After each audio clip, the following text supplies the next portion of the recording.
Bonjour aux lecteurs de notre chaîne YouTube et aux membres du forum de rcmac.com, mais aussi celui de RCMac Vintage. Alors, je vous fais une nouvelle vidéo sur l'histoire de la voiture RC. C'est vraiment c'est une rubrique, j'y tiens. C'est vrai que je l'ai un peu négligé ces temps-ci, parce qu'il y avait beaucoup d'actualités, beaucoup de trucs à monter. Mais là, j'avoue que le moderne me gave un peu. Là, les derniers modèles que j'ai bossé, ça fait vraiment beaucoup de boulot. C'est très long à faire les vidéos. C'est très prenant, parce que j'essaye vraiment de faire de la technique. Alors, j'ai dit, allez, on va faire plus léger, on va faire du vintage.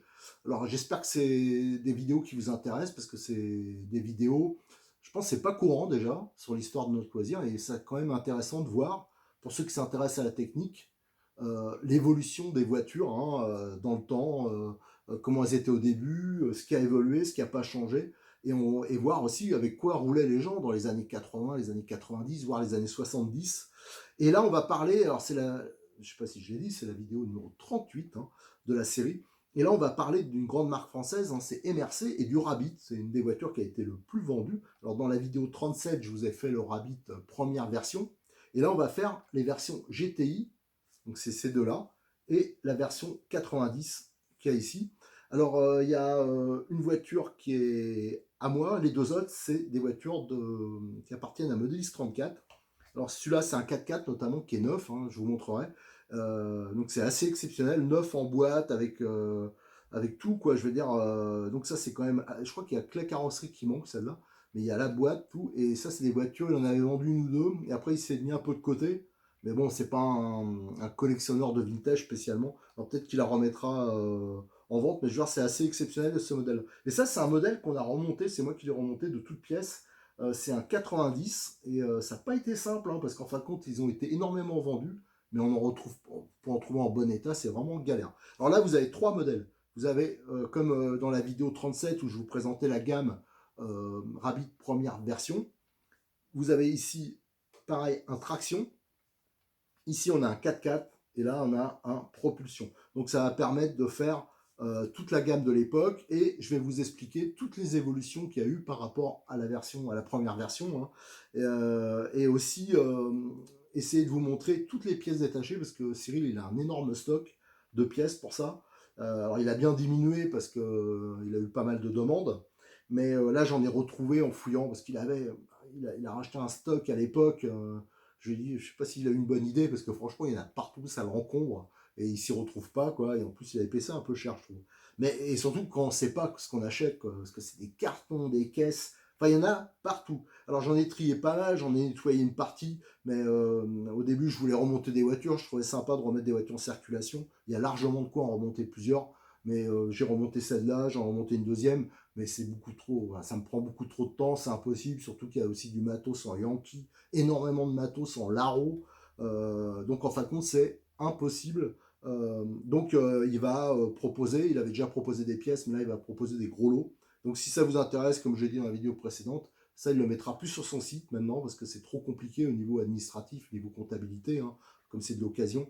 Il le mettra dans une rubrique dédiée, qui s'appellera, je pense, Modelis 34, Vintage par exemple, sur notre site rcnews.fr. Allez, ce que je vous invite maintenant, c'est qu'on va aller regarder toutes ces voitures en détail, et notamment je vais chercher dans les revues les articles qui correspondent à ces voitures.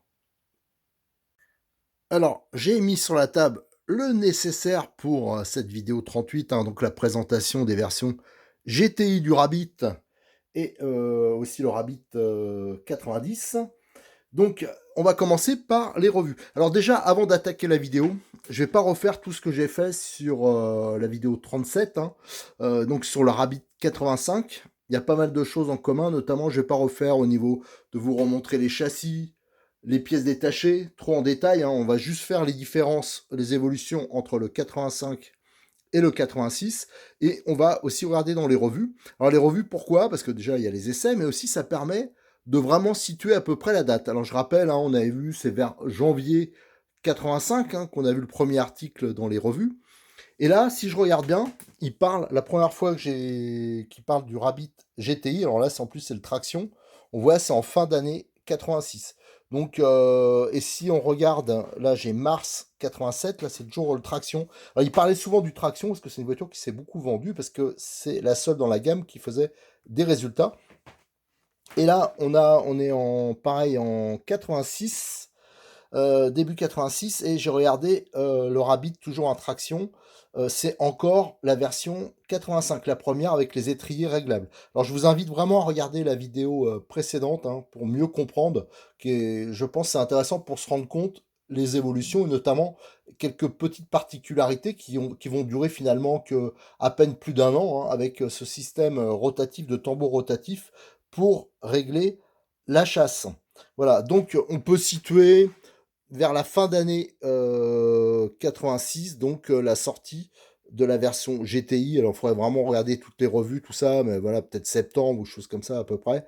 Et donc, la carrière, ça a été un peu plus d'un an et demi de la première version. Allez, maintenant, on va regarder les articles dans les revues. Alors là, on est dans AutoRCM, et donc on est en début 86. Et je pensais, donc ça aurait plutôt été dans la vidéo précédente, hein, parce que c'est sur le traction, mais alors il le montre pas, en fin de compte, l'article c'est vrai que c'était un peu light là, parce qu'il n'y a pas de photos de près de la mécanique, hein, on voit que des photos de la voiture de loin. Et si on regarde bien, là, si je lis le texte, c'est encore la version précédente. Donc là, c'était juste pour situer que début 86, c'était encore la version 85. Alors on voit hein, la pub du Rabbit GTI. Alors ça, c'est, je regarde, c'est Auto 8 de décembre, hein, 86. Et donc on voit la pub. Hein. Alors ils disent toutes les news. Donc il y avait les pneus taille basse, on va voir après. La nouvelle carrosserie. On avait les nouvelles jantes grand diamètre, c'est logique, avec les pneus taille basse. Et les nouveaux triangles et fusées. Et ils annoncent 8 versions, que ce soit en traction, propulsion, 4x4, 4x2, enfin il y a tout. Et la gamme de prix qui était à l'époque de 1000 à 3000 francs. Bah, bien sûr, on était encore en francs. Hein. Et là, on voit tout de suite que l'article, il est quand même un peu mieux. La hauteur simple, je trouve qu'ils n'avaient pas trop assuré.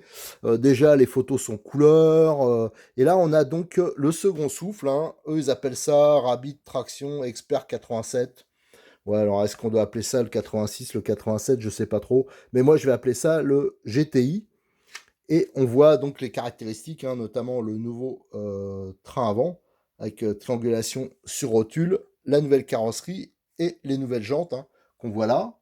Nouvelle jante avec les nouveaux pneus, qui étaient ultra taille basse. La nouvelle triangulation, ça on va voir plus en détail après. Et là, on a la nouvelle carrosserie, bon perso, qui s'inspirait un peu, je trouve, des Yankees. Voilà, bon, moi perso, je la trouve pas fantastique, mais pour l'époque, c'était un peu, c'était moderne. Et là, voilà, il n'y a pas beaucoup de photos, mais au moins par rapport au TRCM, on voit les fameux bras tirés, le pot qui était spécifique, hein, vu la disposition du moteur, le nouveau train avant. Et encore un bel article d'Auto 8, hein, alors là c'était en 87, c'était mars 87, c'était la préparation du Rabbit Traction. Alors là, il prenait exemple du Rabbit Traction de Bernard, hein, euh, voilà, qui faisait des finales hein, de championnat de France. Hein. Donc ça, c'était pas mal. Et on voit vraiment tous les détails. Là, il allégeait le châssis. D'ailleurs, je crois, Bernard, il est toujours collectionneur. Hein, et je crois qu'il s'en est fait un réplica. Voilà, on voyait toute la préparation. Donc ça, c'était un article assez intéressant. Voilà, et qui est assez quand même complet. Et voilà, c'est Bernard qui l'avait signé, qui écrivait à l'époque dans les revues, qui faisait toujours des articles intéressants. Au passage, je le salue. On a fait longtemps des courses ensemble avec Bernard. Voilà. Et ces fameuses carrosseries qui étaient avec un peu de rose. Voilà. Donc ça, c'est, vous avez le Rabbit GTI. Ça, c'est un GTI, mais version traction. Alors là, j'ai mis les trois voitures hein, qu'on va découvrir en GTI. Alors déjà, le premier truc qu'on va comparer, on va voir les évolutions, c'est la carrosserie. Alors ça, c'est la carrosserie des Rabbit deuxième génération. Voilà, des GTI et aussi des 90. Hein. Donc vous voyez, elle a une forme quand même beaucoup plus moderne. Alors là, la découpe est un peu spéciale parce que c'est une version traction, le moteur est devant, mais par contre c'était la même carrosserie sur les 4.2, les 4x4 et les tractions. Et là vous avez la version précédente, hein, que je vous ai présentée dans la vidéo 37. Donc ça c'est les générations précédentes et il y avait deux carrosseries différentes, hein, pour les 4.2 et pour les 4x4.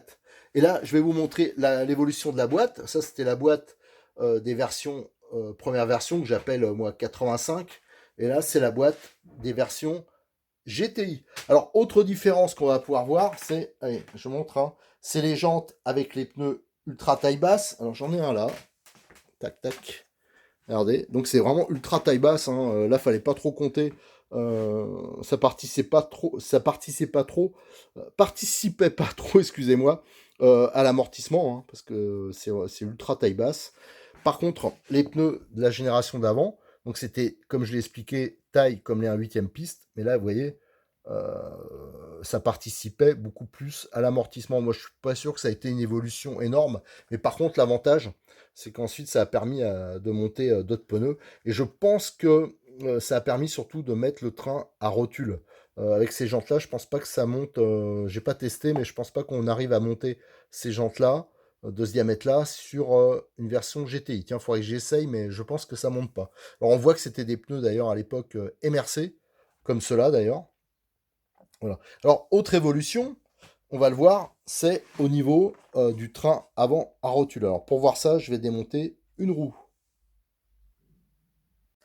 Alors, pour comparer, on va regarder, on a ici le train avant des premières versions de Rabbit, hein. Alors là, il y avait aussi les amortisseurs en alu, comme ça. Mais rapidement, même avec ce train avant, ces étriers, il y a eu des amortisseurs, les mêmes que les GTI, donc transparents. Et là, on voit le système, je l'ai montré déjà avant dans la vidéo précédente, mais ça permettait de régler la chasse. Voilà. Donc en pinçant, voilà, il y avait un système de pincement. En serrant la vis ici, ça bridait après dans la position qu'on souhaitait. Donc si on avait envie d'avoir plus de chasse, on tournait et automatiquement la voiture était plus stable. Alors l'idée était pas si mauvaise que ça pour l'époque, sauf que ce système-là était assez fragile, il se déréglait, donc c'était pas tip top. Et ils ont donc sorti, là je vous ai enlevé la roue de la GTI, ils ont sorti donc ce train avant à rotule, on voit avec ici les butées pour la direction, et qui avait l'avantage, on avait des flancs qui étaient quand même plus longs, donc on gagnait quand même en débattement. Et voilà un système qui était plus simple et censé être plus fiable. Alors, autre différence aussi, on avait sur cela d'entrée une version avec un arceau, hein, du moins sur ce modèle-là. Je ne sais pas si c'était une option ou pas, à voir, mais il y avait l'arceau et il y avait le support d'aileron derrière. Tandis que là, c'est la carrosserie qui est censée faire support d'aileron. Donc d'origine, c'était pas prévu. Et on voit la fixation de la carrosserie aussi un peu différente. Voilà, autrement, ça reste sensiblement la même voiture, hein. C'est la même transmission, les mêmes cardans. Enfin non, les cardans doivent changer, bien sûr, parce que c'est pas la même longueur. Ça, c'est aussi à vérifier. Alors le premier truc que je vais faire, je vais voir si on peut monter une jambe petit diamètre sur un train avant de GTI. Donc là, j'ai monté la jante petit diamètre, hein, des GTI, des 85 plutôt, sur un GTI, et on voit ça passe pas, hein. Donc on peut pas mettre du petit diamètre sur les versions GTI. On va commencer à regarder les voitures d'un peu plus près. Alors pour comparer, là, en face, j'ai le traction première génération, et ici, on a le traction GTI. Alors il n'y a pas l'échappement, il manque l'installation radio, mais on voit c'est très similaire, hein. La différence, donc, c'est bien juste le train avant. Par contre, au niveau couronne, installation radio, tout ça, c'est identique. Alors là, on a un Pico. Ça, c'est vraiment le type de moteur qui était même vendu souvent avec, hein, parce qu'on pouvait les acheter directement avec le moteur, déjà équipé. Donc, il restait à monter la radio, tout ça. Alors là, c'est une version avec différentiel. Ça, c'est plutôt pas mal, parce qu'il y avait la version sans différentiel. Et on retrouve les fameux bras tirés, les bras de suspension ici, avec par déformation du plastique. Vous voyez, la charnière, c'était la déformation du plastique. Alors, je peux vous dire que c'était quand même un peu spécial. Alors là, les amortisseurs, ils sont vides, ils sont à remplir, hein. Donc, il y avait une petite vis ici pour les remplir. C'était donc avec un petit joint racleur. Donc, voilà. Donc, c'était la voiture, regardez, avec la couronne d'origine SG. Alors, ce que je vais faire, déjà, comme on a vu sur Habit Traction, avant de vous présenter les deux autres voitures, Je vais vous montrer la voiture qui a inspiré, enfin à mon avis, et je crois que c'était ce qui était dit à l'époque aussi, c'était le Serpent Cobra. J'en ai un, je vais vous le montrer, vous allez voir qu'il y a certaines similitudes. On va le mettre à côté du Rabbit 4x4 et vous allez voir qu'il y a certaines similitudes. Voilà, j'ai mis ici le serpent, ici le rabbit. Alors c'est vrai que ça aurait été mieux que je le présente dans la vidéo précédente, hein, parce que là c'était encore la version Cobra avec les jantes petit diamètre, mais c'est juste pour vous montrer un peu la disposition. Alors regardez par exemple la disposition des amortisseurs, on retrouve la même chose sur le rabbit. On trouve la disposition, l'implantation au niveau par exemple du moteur, c'est exactement la même chose aussi sur le Rabbit. On retrouve aussi la disposition avec la platine supérieure complète, hein, qui va tout le long.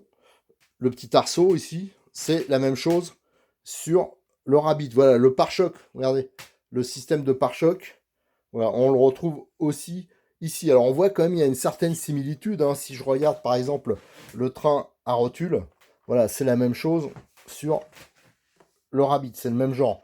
Donc vous voyez, il y a quand même, je pense, une forte inspiration, avec le châssis quand même qui est assez fin.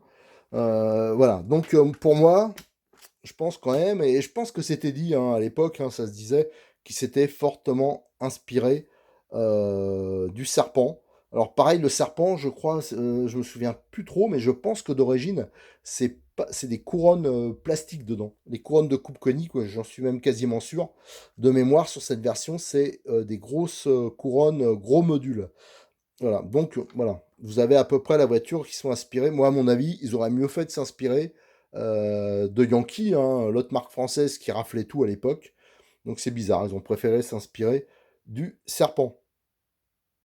Alors, dans la vidéo précédente, je vous avais montré un Rabbit 85 4x4, le modèle haut de gamme, hein, ça veut dire avec 3 différentiels.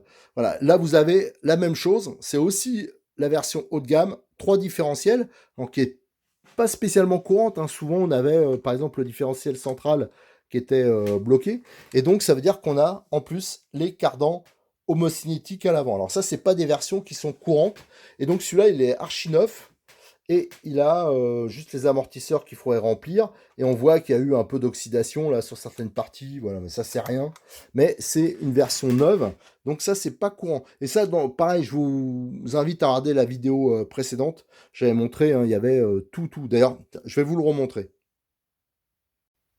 Voilà, je suis allé chercher les pièces, en fin de compte la voiture était livrée, moi quand j'ai déballé les boîtes, hein, c'était comme ça.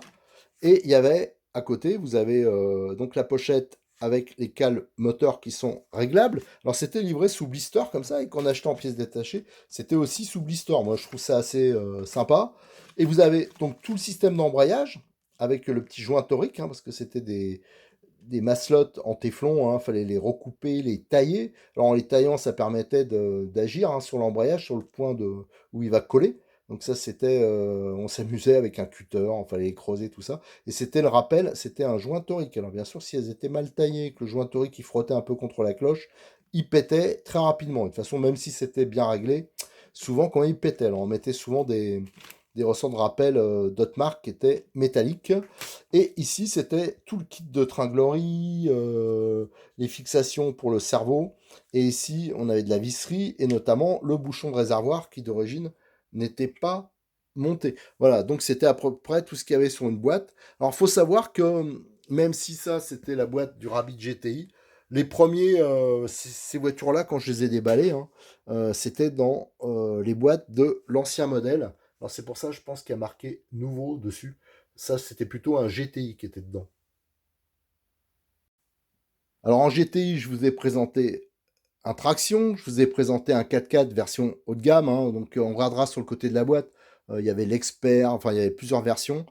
Et là, c'est un 2 roues motrices, mais là, c'est une version GTI 90, entre guillemets. Ça, c'est une voiture qui a dû sortir, ouais, 80, fin 89, peut-être 90. Et là, ils se sont aperçus quand même, le Rabbit, il avait quelques années de carrière.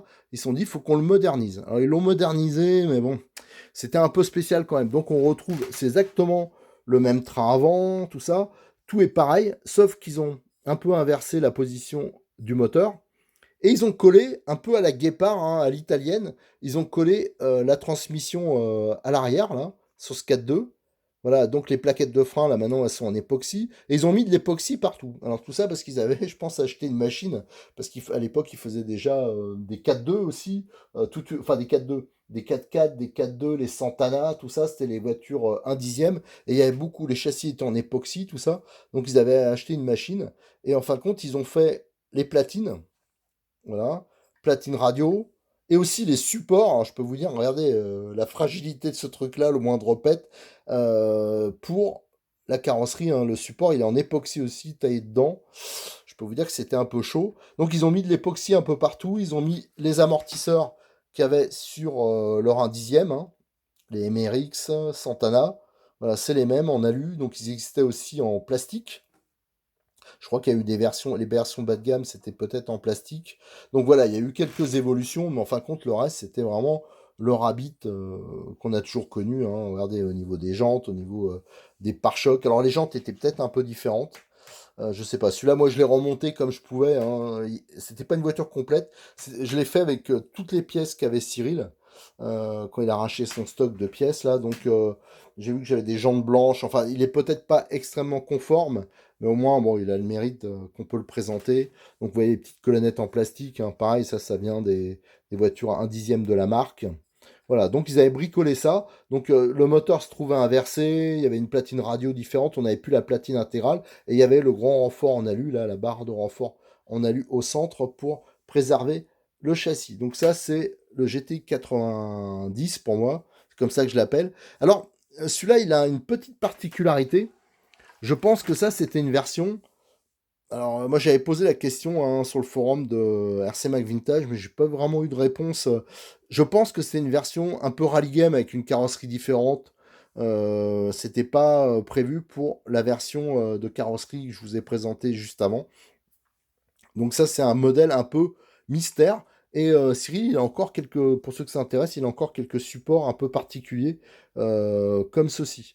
Voilà, donc ça aussi, le support en plastique qui est là, c'était vraiment, je vais vous le montrer, c'était vraiment particulier à cette version-là. Allez, maintenant, on va un peu regarder de plus en détail les pièces qui faisaient la différence entre le GTI et les premières versions, hein, le 85 et aussi avec le 90. Alors pour faire un petit résumé rapide des différences, hein, il y avait bien sûr la carrosserie, là on en a déjà parlé, il y avait les roues, les jantes et les pneus, voilà, c'est ça l'évolution. Et après j'ai mis quelques pièces. Alors au niveau des différentiels, ça n'avait pas changé, hein. C'était toujours le système avec une grosse couronne en plastique, le diff à pignon droit, et le pignon là qui était surmoulé en plastique, qui est surmoulé sur un axe en métal. Ça n'a pas changé, c'était quand même pas mal inspiré, je vous dis, des serpents. Après, on a la triangulation qui a changé. Là, vous avez donc les triangles des premières versions, et là, on a les triangles. Là, j'ai 3 sortes différentes, hein, des versions GTI. Après, qu'est-ce qu'on a? On a les fusées. Ça, c'est version GTI avec les rotules surmoulées, hein, sur du plastique, hein. C'est plutôt le plastique qui est surmoulé sur les rotules en métal. Et là, on a les versions précédentes, voilà, avec le système de tambour, hein, verrouillable. Enfin, c'est plutôt ça le tambour. Voilà, on voit le système qui était complètement différent. Donc, c'est ce qui imposait qu'il y avait des triangles qui étaient eux aussi différents. Là, c'est normal, ils étaient plus longs parce que c'était directement sur rotule. Voilà, donc le nouveau train avant, l'ancien train avant, qui était un peu plus complexe et je pense surtout plus fragile. Là, on a les supports d'amortisseurs, en fin de compte, hein, et carrosserie pour la version GTI. Voilà, donc là, c'est par exemple un exemplaire tout neuf, donc ça c'est plutôt pas mal pour ceux qui voudraient se refaire des voitures. Ici, on a la platine arrière avec le système de frein et on voit les plaquettes en époxy. Donc c'est la même chose qu'on retrouve sur cet exemplaire-là. Là, c'est des morceaux. Alors j'avoue que... Ah oui, là c'est pareil, c'est l'avant en époxy. Donc c'est... Non, c'est pas comme ça. Je sais pas exactement. Là, c'est un montage un peu différent pour la platine de sauve-cerveau, mais on voit elle est différente là. Regardez la forme. Et là, cette forme-là, elle intègre, je pense c'était pour l'interrupteur peut-être. Donc la forme est différente. Alors c'est peut-être pour, j'avoue que là je sais pas, j'ai pas trop les infos. Je pense que c'était peut-être pour une version 4x4. On voit une platine ici qui est séparée. Et là on voit des supports amortisseurs, alors qu'ils sont assez différents. Si on regarde, ils intègrent pas la fixation de la carrosserie. Alors ça, je pense que c'était pour les versions standards hein, qui ont été commercialisées. Et ça, c'est peut-être une version qui a été un peu prototype.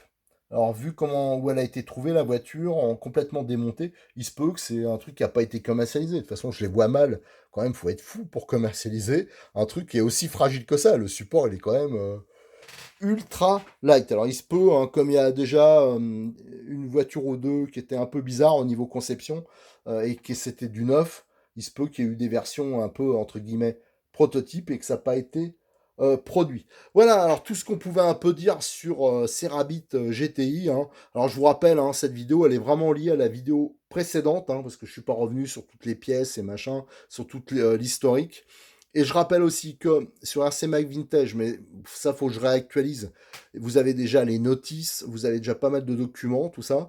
Je vais refaire toute la gamme que j'ai là, parce qu'une partie est à moi, mais la grosse partie c'est à Cyril. Donc comme ça va être vendu sur l'eau, je rappelle, sur RC News, il va le mettre maintenant. Comme tout est nettoyé, tout, ça a mis longtemps, hein, j'ai mis quasiment 2 ans, mais tout est en grande partie trié. Maintenant, il va pouvoir soit compléter des voitures, hein, ou soit vendre par lot. Alors moi, j'en ai remonté un peu, comme notamment cette version 90, hein, qui est pas hyper conforme, mais bon, au moins ça a le mérite d'être remonté. Ça permet de donner un exemple. Donc tout ça, je vais essayer de refaire des photos et de remettre à jour sur RC Mag Vintage. Et aussi sur RC Mag, je remettrai aussi les photos hein, qui correspondraient, que ça va correspondre en fin de compte aux publications euh, des vidéos que je vais faire hein, sur le forum. J'en profiterai pour mettre quelques photos aussi. Voilà, donc je vous invite à regarder, à nous rejoindre. Hein, si vous voulez mettre des photos de vos rabbits, tout ça, si vous avez des infos, n'hésitez pas à les donner. Et tout prochainement, j'essaierai de vous faire d'autres vidéos vintage. Là, j'ai fait la 37-38 et la 39. Je me demande si je vais pas faire un peu de Kyosho. Voilà, parce qu'il y a quelques Kyosho même que j'aimerais bien vous présenter plus en détail pour vous faire découvrir l'histoire de la voiture RC. Allez, à très bientôt sur notre chaîne YouTube et sur le forum de rcmag.com.